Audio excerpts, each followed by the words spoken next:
name's Jeffrey Lynn. I have a story to tell you. My story is about fabrics and folks like you and that engrossed young couple over there. There was a time not too long ago when if something like this happened, well, how would you feel? Indignant? Sick all over? After all, a ruined suit or a cleaning and pressing job is expensive. But my, how times have changed. Annoyed? Certainly. But only the mild annoyance that comes from knowing it'll take less than an hour to wash and dry them before putting them right back on. Just think, less than an hour. That's a miracle. A miracle that could only happen in the wonderful world of wash and wear.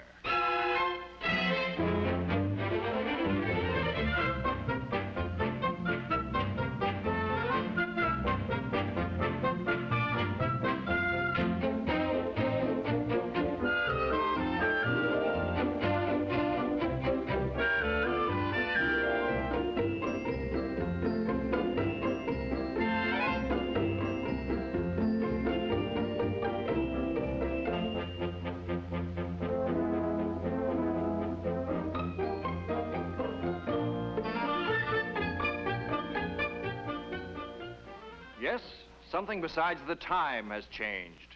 Something quite important. That's the real story. One that begins over here. In the bottom of the laundry basket of the average home of the average family.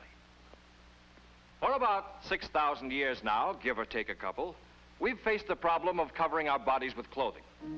First, the fig leaves. Since then, we've relied pretty much on 4 sturdy natural fibers, animal and vegetable.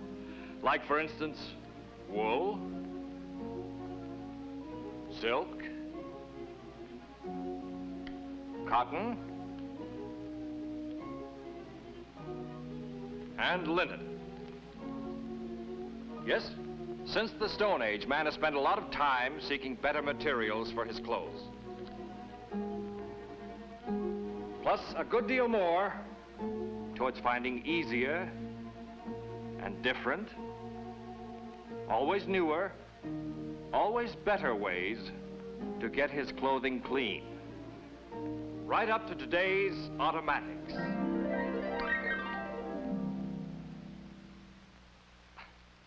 But we all know that the fabrics we used couldn't always be cleaned by washing. Wool, for example. Raw, unprocessed wool, just sheared. Wool's always been and is a leading warmth fiber, for outerwear especially. Has excellent wrinkle resistance, good draping qualities, is easily dyed, a lot of design appeal. Yet no matter how we bettered our laundry methods through the years, this little woolly lamb just won't cotton to washing. True, some wool items can be hand washed, but even so,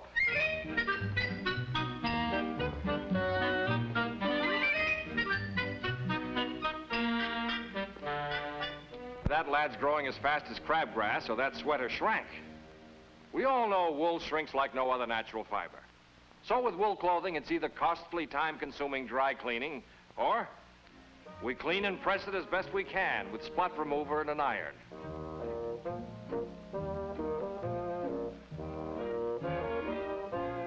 Used to be some guys even pressed their pants under the mattress. The newspapers prevented the springs from leaving impressions. So while better washing methods solved some of our washing problems, we knew further progress might be found in something other than natural fibers for our clothes. Textile manufacturers, clothing makers, fabric designers all asked, what can we find that's an improvement over wool or blends with it? What looks, feels, drapes, fashions better than wool? And for that matter, cotton, linen, and silk. We Americans go for that kind of challenge. We said, find something with all the good things of natural fibers and none of the drawbacks. That's when the test tube boys knuckled down to work. So began years of research, of tireless work of many men, of spending, well, let's not get into how much money, to create the modern man-made fibers for fabrics that we enjoy today. Day and night, research chemists like this fellow pursued a dream of new, exciting, completely different synthetic fibers. It's quite a dream, quite a story. If I get a little too technical, will someone please ring a bell? You see, for the first time since creation, men were going back to the elements to create a molecule. So soon? I'll start over. Beginning with pure chemicals, scientists, researchers, chemists stole a leaf from the silkworm and literally spun new kinds of threads. Threads and fibers that had to measure up to all the desirable qualities of resilience, that is to hold or return to original shape, softness, lightweight, strength, durability, and resistance to weather. At first, slowly, then with a speed almost too swift to follow, the magic of modern chemistry rocketed us into a new world of modern fabrics. Continuous, exciting technological discoveries gave us such man-made fibers as rayon and acetate, and such synthetics as nylon, acrylan, Dacron, Orlon, Beryl, Cresslan, Dynel, Zephram, and many others, including the new resin-treated cottons. Of all these, however, the big three soon proved to be nylon, Dacron, and Orlon. Why? Because they measured up to every expectation for their basic reason for being.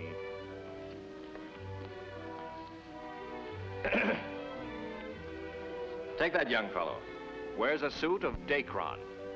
Washable, doesn't wrinkle easily, holds its shape better than wool.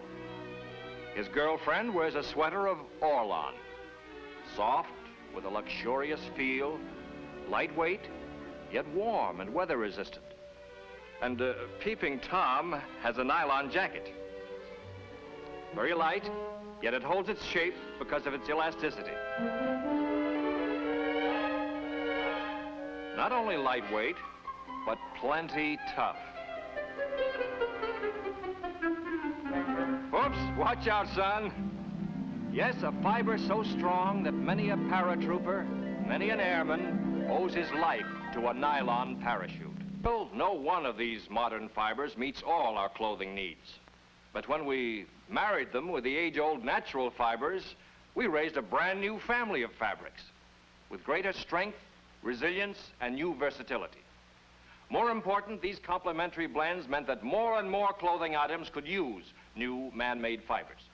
A few, for example, suits and shirts of Dacron with cotton, silk, or wool. Soft finish flannels, tweeds, skirts, and cashmere-like sweaters made with Orlon. Women's attractive blouses and sheer lingerie, fashioned from nylon, as well as a combination of other synthetic and natural fibers. All these enjoy greater freedom from wrinkles. Many feature permanently set creases or fashionable pleats. How's it done? Well, let's go back to the laboratory. You see, all true synthetic fibers are thermoplastic. Sorry, I'll try to make it simple. It means heat simply softens the fibers so they can be molded and remolded. This is nylon. Remember, the fibers are strong, yet soft, pliable, resilient, or elastic. That's why if you muss them up, they tend to return to their original shape. That's right. Wrinkles in modern fibers like to go back where they came from. Or, as clothing makers say, wrinkle resistant. Now, when you wash modern fibers, you actually help to banish wrinkles as the fabric seeks its original shape. Know why? Water and detergent, sure. They help the slippery fibers slide smoothly back to their wrinkle-free state. Those little nylon fibers are plastic only when hot. So that's the critical time when wear wrinkles tend to scoot back home, or new wrinkles might appear. Heat does the job of keeping the fabric free of wrinkles if, and it's a mighty big if, the fibers are not cooled off too quickly. Let's do an experiment. There's a temperature higher than I've mentioned so far. when fiber resiliency disappears and the fabric can be molded into any shape we want. This little plastic swizzle stick will show you what I mean. Let's call it a Dacron fiber. See how it can be molded with heat? Now watch. Cool this Dacron fiber quickly, and we give it a permanent shape. It will hold this shape unless we heat it again above the softening point. Did I say we had problems in washing natural fibers? Believe me, new methods and techniques had to be developed in washing and drying modern fibers and delicate fabrics. Consider, on wash day, people use, by tradition, hot water for their laundry. And by tradition, they like to agitate the dirt out so they know it's been agitated. And when they use an automatic dryer, they know that the hotter the temperature, the faster the job gets done. All this is enough to scare a modern fiber half to death. No wonder washing directions on clothing tags usually read, hand wash in warm water and hang up to drip dry. Yes, from a styling and comfort standpoint, we reached new highs with modern fabrics, but our washing methods, modern as they were, simply could not meet the particular washing needs of modern fibers. Almost seems like we were back to beating our clothes again with a paddle on a riverbank. Well, almost. Plus, we used to hang them up to drip dry, a somewhat messy chore even in our bathrooms. It wasn't long before some laundry manufacturers recognized that modern fabrics needed different care. And soon, new washers made their appearance. Some new automatics featured gentle cycles or offered a choice of shorter wash times. Others provided a warm wash water temperature. A few had a cold rinse. All tried to meet the new washing requirements of modern fabrics.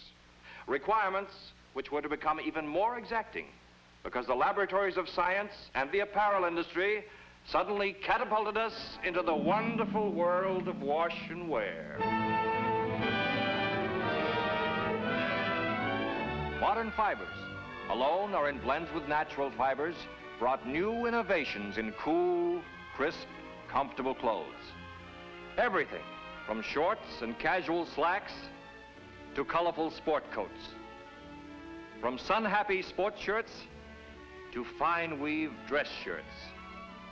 The sheerest of slips and blouses. Bathrobes to rainwear to beach wear. At first, summer wear, then all-weather wear. Suits and topcoats for men. Fashionable sweaters, skirts, and synthetic furs for women. Even, believe it or not, tuxedos. Modern fibers in fashionable weave fabrics soon accounted for 1 out of every 3 sales. Based on the increasing usage of wash and wear, manufacturers are expecting to more than double today's output within the next 2 or 3 years.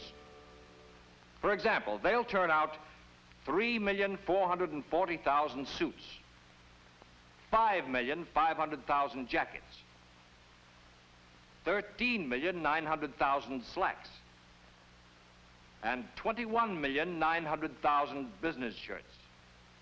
A success story, climaxed only by modern apparel clearly associated with the word automatic. The automatic suit. I'm wearing one now. A suit designed to be repeatedly worn, then washed in an automatic washer, and tumble dried in an automatic dryer, then worn immediately. With the creases and pleats still in place, but with the wrinkles gone.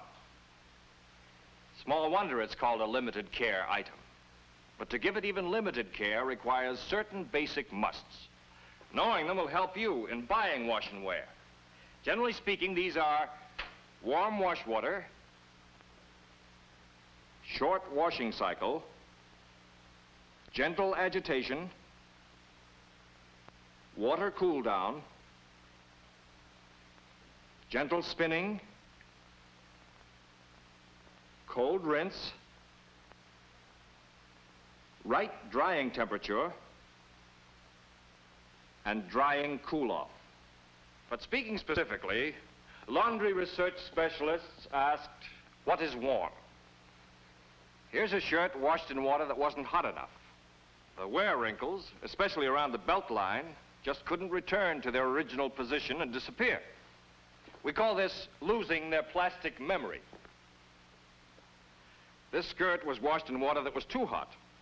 These aren't wear wrinkles. They were put in by draining and spinning action. They were set because the hot water wasn't tempered with cold. Looks like the drier temperature did some work in unmolding some of the preset pleats. Could be the lady's temperature went up a bit too when she saw the results. Actually, washing temperature should be over 120 degrees, but always under 145 degrees. And certainly drying temperature should rarely be more than 20 degrees hotter. Remember our little experiment? We found heat was very important, not just to remove soil or to dry faster, but because heat must remove all wear wrinkles without disturbing preset creases and pleats. And what is gentle? Certainly not the bongo drum agitation that manhandled this delicate garment. Specifically, wash and wear must be laundered in water that is medium, only long enough to remove soil, gently at low agitation speed to protect delicate fibers, and in water that is cooled down gradually prior to rinsing. This protects and sets the fibers so that wrinkling is minimized during the rinse and spin action. Wash and wear garments must never be compressed while they are hot. They should be rinsed in cold water, gently spin dried at a low speed to extract most of the water for drying and avoid setting in wrinkles. Finally, they should be tumble dried at the right temperature with a proper cool-off period. A tall order? It most certainly is. No wonder wash and wear makers tell you to follow your automatic's instructions to the letter, assuming the washer can do the job. With one automatic laundry pair, you can. And here it is. The RCA Whirlpool Imperial Mark 12. A truly miraculous washer and dryer. Each with its own special wash and wear cycle. Each completely equipped to meet every exacting requirement of the most modern wash and wear fabrics. And just as important, they provide the head of the family with all the carefree advantages of completely automatic, lint-free laundry service. Everything is simplified with this color-keyed control panel. Watch. She just turns the automatic fabric guide to the modern fabrics used in wash and wear. Dacron, nylon, Orlon, plus embossed cottons and blends. Reading across the fabric guide, we automatically see the correct settings for every operation. With every control, color keyed to the fabric guide. She simply dials to color. No guesswork. No need to refer to complicated instruction books to achieve the best, the safest, the desired results. According to the automatic fabric guide, and remembering the basic musts, she selects the low agitation and spin speed. She selects cold tap temperature rinse water and medium wash water temperature. Now, she selects the special wash and wear cycle and a 4-minute wash time. The only actual decision she makes is how much water to use, and that simply depends on the size of a wash and wear load. She can choose an infinite water level for greatest economy on partial loads. Filled, and with all the clothes in, well, almost all in, and with the water level reset, washing begins. 4 minutes wash time. Apparel washed so gently in her favorite detergent at low agitation and by thorough, balanced circulator washing action. Wash water temperature, just right to get clothes sparkling and remove all wear wrinkles. This is equally true of this regular washer or the big capacity washer-dryer combination, where wash and wear gets the same thorough, gentle care while being exclusively washed with water, not in water. After the washing agitation in the regular washer, the wash water is now gradually cooled down by cold water tempering while the clothes are still in suspension. This cools the fibers and avoids wrinkles that might occur during the drain out and during the spin cycle as clothes receive their thorough cold water spin spray rinses, followed by the low agitation, deep cold water rinse. And then, low speed spinning to damp dry the clothes. And now the wash and wear is ready for the dryer. Drying wash and wear is equally important. Remember, we want enough heat to soften fibers and remove wear wrinkles, but not enough to disturb preset creases. As with the washer, she uses the dryer's automatic fabric guide, again color-keyed for every fabric. She simply dials to color. No guesswork on her part to choose the special wash and wear setting. She selects it, choosing perhaps 30 minutes drying time, depending on the load.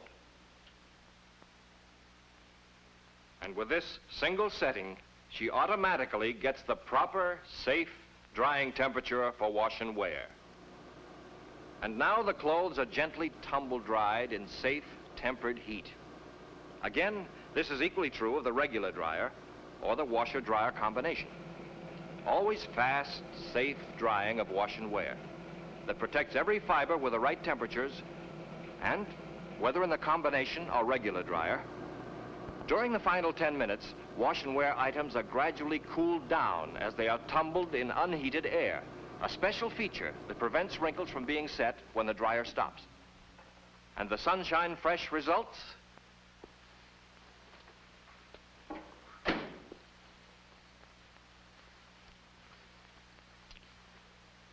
The wash and wear suit, the wash and wear dress, ready to wear. Trouser creases razor sharp, dress pleats all in place. Seems like a miracle, and it is. The most modern, the most automatic washing and drying service to match the most modern fabrics in family wear.